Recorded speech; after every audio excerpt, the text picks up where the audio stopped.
Obviously, the film does a wonderful job of telling us a little bit about the history of HIV and AIDS. But what was it like to make a film in that climate? What was the setting of the time, the landscape that you were making this important film? Well, we were all living it for sure. I mean, this was our experience that we were living with. We had no perspective at that point, really. We just didn't know where we were in the course of the epidemic, except to know that it was only going to get worse. But we had no sense of when it might get better.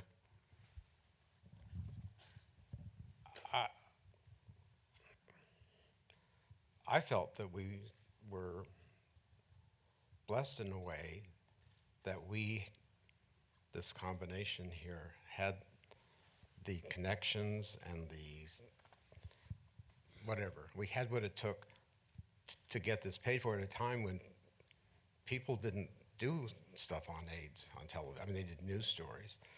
But, I mean, for me, it was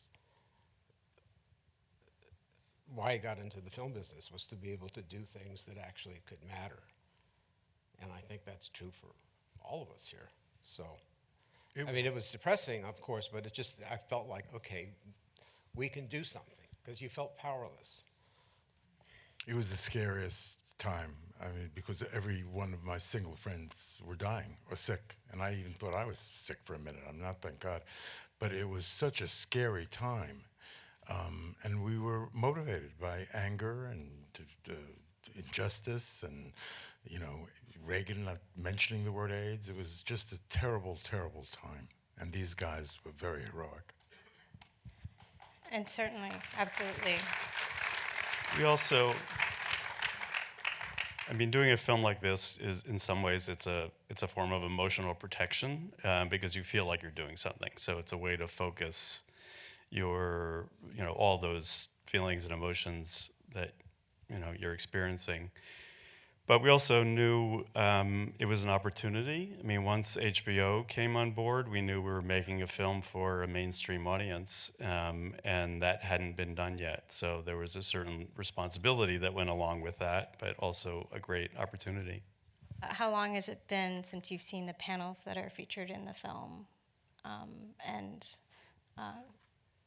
What's it like to see it today? Well, for me, I just think of my friends who should be here, and that makes me very sad, and it also makes me very grateful. It makes me very grateful that I've had so much more opportunity than they got to have in their lifetimes, and they're with us always. It made me think of how a community can come together and fight back in the face of really daunting odds. And it made me just wish that people were inspired to rise up and figure out ways of fighting the forces that we need to be fighting right now.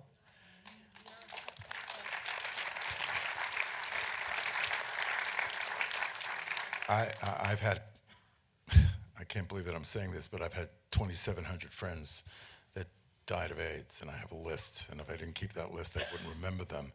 And my whole life since '81 has been all about grief and loss.